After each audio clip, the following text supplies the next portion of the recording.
I never thought a plastic folding table would be the thing to permanently alter my relationship with my son. But life has a funny way of delivering clarity when you least expect it. My name is Valerie Russell. I am 68 years old, a widow for the last 5 years. And until a certain Thursday in November, I believed I was simply doing what any good mother would do. I helped my family, my son, David, and his wife, Jessica, lived in a sprawling, pristine house in a neighborhood where the driveways were always perfectly paved and the lawns never dared to grow an inch too high. It was the kind of home that required a substantial income to maintain, something David and Jessica wanted everyone to believe they had. They hosted Thanksgiving that year, and I arrived right on time, carrying a homemade pecan pie that Jessica would inevitably hide in the pantry because it didn't match her catered aesthetic. When I walked into their dining room, I noticed the setup immediately. The main table was breathtaking. It was dressed in crisp linen, set with gold-rimmed plates, crystal glasses, and an elaborate floral centerpiece. There were 8 chairs arranged perfectly around it, but over by the swinging door that led to the kitchen, pushed against the wall, sat a small, wobbly card table. It had mismatched everyday plates and 2 metal folding chairs dragged in from the garage. I paused in the doorway, holding my coat. I assumed the small table was for my 2 young grandsons, a little station where they could spill gravy without ruining the expensive linen. It made sense. Children often get their own space at large family gatherings. I smiled to myself and moved toward the main table to find my name card, looking forward to sitting down after the long drive. But as I pulled out a chair near the center, Jessica placed a manicured hand on the back of it, stopping me completely. "Oh, Valerie, no," Jessica murmured, offering a tight, practiced smile that didn't reach her eyes. "We shifted things around this year. We need this space for my sister and her husband." I blinked, momentarily confused. I looked around the room, counting the chairs. Every seat at the beautiful main table was accounted for by Jessica's family and David. There was no space left. Before I could ask where I was supposed to sit, David walked into the room carrying a bottle of wine. He saw me standing there, caught the awkward silence, and decided to break it. He pointed the neck of the wine bottle toward the wobbly card table near the kitchen door. "Mom, you're over there," David announced, his voice booming loud enough for the entire room to hear. Jessica's family paused their conversations and looked over. David let out a loud chuckle. "This is where the poor relatives sit." The room went dead silent. The grandkids, standing near the hallway, looked completely confused.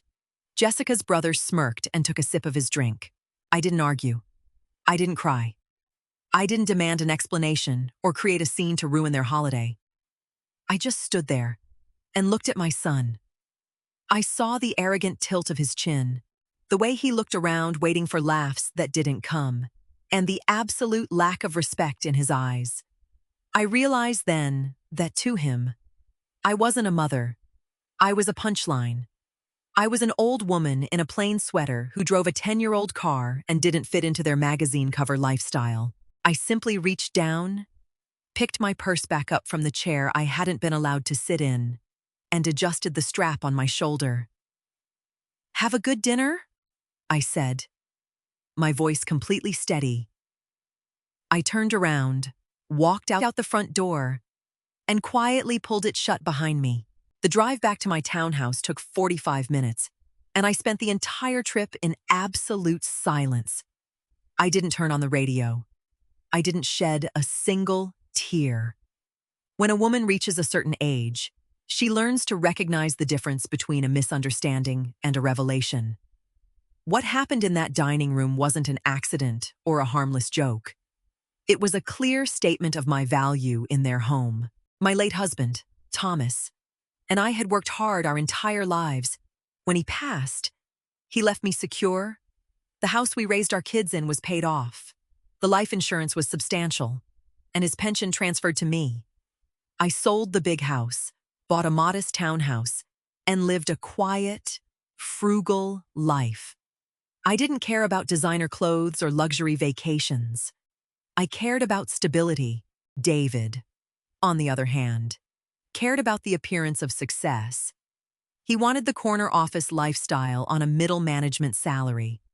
For years, I had watched him and Jessica stretch themselves thin, trying to impress people who didn't care about them. And for years, I had quietly stood behind them, catching the plates before they dropped. As I gripped the steering wheel of my sensible 10-year-old sedan, I thought about David calling me the poor relative. I thought about Jessica's smirk. They honestly believed their own illusion. They believed they were the successful ones, graciously allowing the poor grandmother to occupy a dark corner of their house on a holiday. I pulled into my garage and turned off the engine. I sat in the dim light for a moment, letting the cold reality settle into my bones. They thought I was a burden. They had completely forgotten the foundation their entire lifestyle was built on. It was time they learned who actually owned the ship they were sailing. When I got inside, I made myself a cup of tea and sat down at my kitchen island with a notepad. I needed to write it all down to fully see the absurdity of what I had been doing. I didn't use lawyers. I didn't have complex legal trusts or binding contracts. I just had a mother's habit of quietly fixing problems. 2 years ago, David and Jessica enrolled my grandsons in a private school they couldn't afford. When the first tuition warning arrived, David panicked.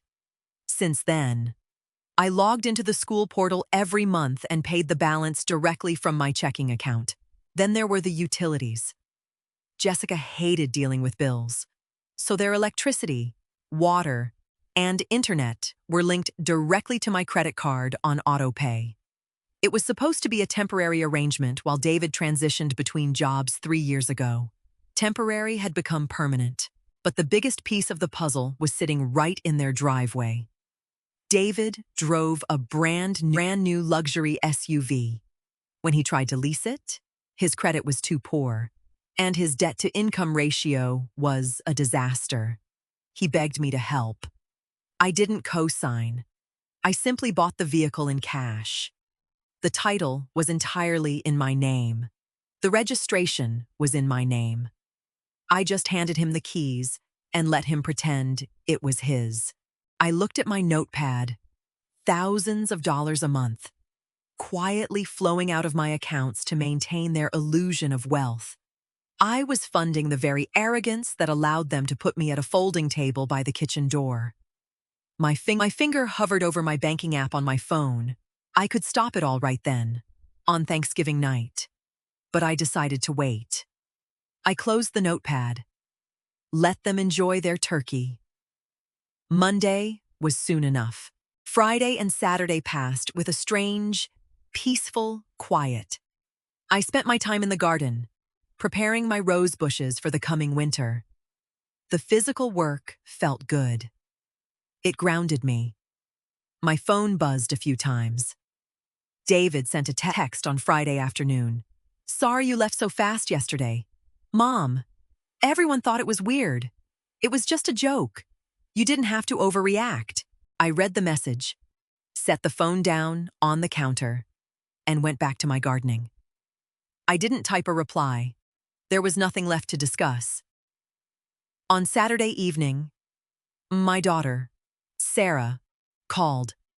She lives 3 states away and couldn't make it to Thanksgiving this year. We talk every weekend, and she knew immediately from my voice that something had shifted. I told her the truth. I described the card table, Jessica's hand on the chair, and David's announcement. Sarah was silent for a long moment, and then I heard her let out a breath. "Mom, please tell me you didn't just sit there and take it." "I walked out," I said simply. "And on Monday, I am fixing a long-standing budget error. I explained what I was going to do. Sarah didn't try to talk me out of it. She didn't suggest family therapy or a sit-down conversation. She knew David better than anyone. She knew that words meant nothing to him. He only respected consequences. "And you want me to fly down?" she asked quietly. "Just to be there."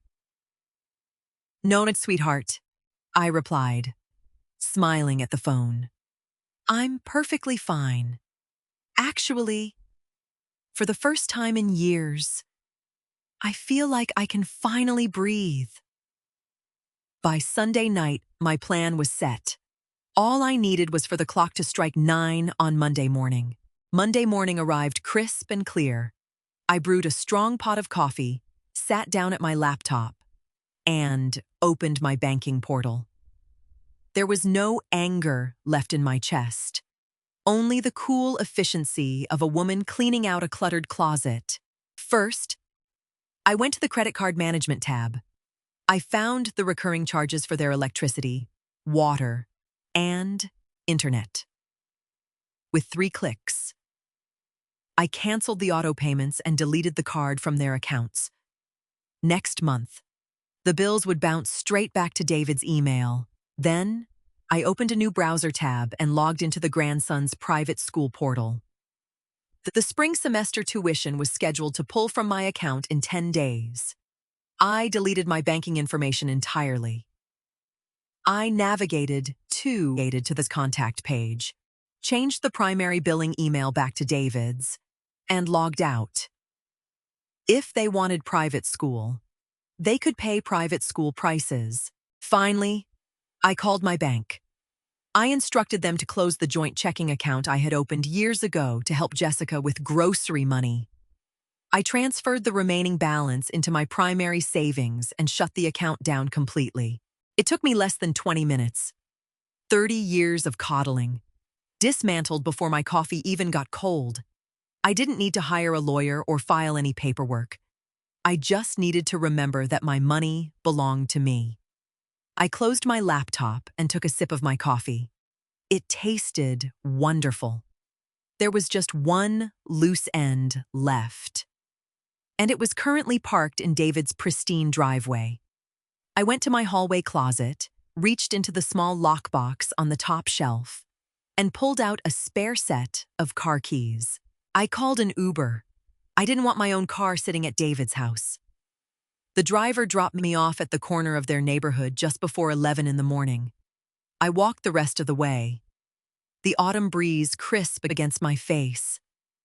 David worked from home on Mondays, usually holed up in his home office facing the backyard. Jessica was always at her morning Pilates class. The neighborhood was completely empty, silent except for the sound of dry leaves blowing across the manicured lawns. I walked straight up David's driveway to the luxury SUV. I didn't hesitate. I didn't sneak around. It was my vehicle. I paid cash for it. I held the title. And my name was on the registration in the glove box. I pressed the unlock button on my spare key fob. The headlights flashed, and the locks clicked open. I opened the driver's side door and slid into the leather seat. The car smelled like expensive cologne and spilled coffee. I reached into my purse, pulled out a small, plain, white envelope, and placed it neatly in the mailbox by the front door before getting back in. Inside the envelope was a single piece of paper with one sentence written on it. "Since I am the poor relative, I can no longer afford to lend you my car." I started the engine. It purred quietly. I shifted into reverse, backed out of the driveway, and drove away. I didn't look back at the house. I drove the speed limit, following the familiar route back to my own side of town. I pulled the SUV into my garage, shut the door, and went inside to make a sandwich. I barely had time to put the mayonnaise away before my phone started ringing frantically. The caller ID flashed David's name. I let it ring until it went to voicemail. 30 seconds later, he called again. This time, I answered, putting the phone on speaker as I sat down at my kitchen island. "Mom!" David shouted, his voice high and panicked. "My car is gone. I just looked out the window and it's stolen. I'm calling the cops." "The car isn't stolen. David," I said calmly, picking up my sandwich. "It's parked safely in my garage." There was a dead silence on the line. I could hear him breathing heavily. "What? What are you talking about? Why do you have my car?" "It's not your car," I reminded him gently. "I bought it. I own it. I just let you borrow it. And I've decided I need it back." "Mom, you can't do this. Jessica has errands. I have a client meeting tomorrow." He was sputtering now, the reality struggling to penetrate his panic. "And what the hell is going on with the accounts? Jessica just called me from the grocery store. Her card declined, and I just got an email from the school saying the tuition payment method was deleted. I am adjusting my finances," I replied evenly. I realized at Thanksgiving that I was overextending myself. "You are a very successful man, David. You clearly have a thriving lifestyle. You don't need a poor relative paying your bills." "Are you doing this because of a stupid joke?" he demanded, anger finally replacing the panic. "You're ruining my life over a seating arrangement." "I am not ruining your life," I said softly. "I am simply stepping out of it. You are a grown man. You will figure it out." I pressed the red button and ended the call. 2 days later, my doorbell rang. I looked through the peephole and saw David standing on my porch. He looked terrible. His shirt was wrinkled, and he looked like he hadn't slept. I unlocked the door but left the chain on, opening it just a few inches. "Mom, please," he said, his voice stripped of all its usual arrogance. "Can I come in? We need to talk." "We can talk right here," I said, my voice steady. He slumped against the doorframe. "You have to turn the auto pays back on. The electric company requires a massive deposit to switch the billing back to my name because of my credit. Jessica is furious. We don't have the cash for the tuition this month." He looked up at me, his eyes pleading. "I'm sorry about the table. I'm sorry about the joke. I'll make Jessica apologize too." "This isn't about an apology, David," I said, looking him directly in the eye. "It's about reality. You disrespected me in front of my grandchildren to make yourselves look big. You chose to humiliate the person keeping your lights on. It was just a mistake," he pleaded. "No, it was a choice," I corrected him. "You bit the hand that fed you. Now, the hand is pulling away. I love you, David, but I will no longer fund your disrespect. You have a job. Jessica can get one too. You will have to live on what you actually earn." I reached through the narrow opening and handed him a printed piece of paper. It was a breakdown of everything I had been paying for over the last 3 years. "Here is your new budget," I said quietly. I shut the door, slid the deadbolt into place, and walked away. A year passed. It is amazing how much peace you can find when you stop trying to manage other people's realities. My life became incredibly quiet and deeply satisfying. I sold the SUV and used the money to take Sarah on a 3-week trip through Italy. I spent my days gardening, reading, and sleeping soundly through the night. David and Jessica's world, predictably, fractured when the safety net vanished. Without my silent funding, the illusion collapsed. They had to pull the boys out of the private school. Jessica had to get a job working the front desk at a dental office. They traded in their remaining leased car for a used sedan. For 6 months, David didn't speak to me out of pure, stubborn pride. But reality is a hard teacher. By the end of the year, he started calling again. The conversations were short, mostly about the weather and the boys, but the arrogance was gone, replaced by a quiet, exhausted humility. Thanksgiving rolled around again. This time, I hosted it at my townhouse. Sarah flew in, and I invited a few close friends.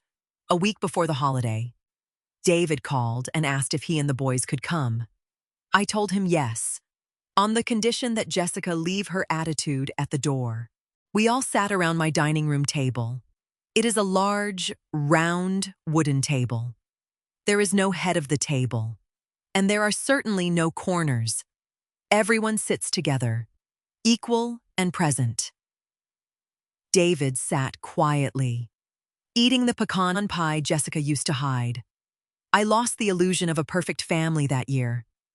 But sitting at my round table, surrounded by people who respected me, I knew I had gained something much more valuable, my own respect. And I never had to sit at a folding table again.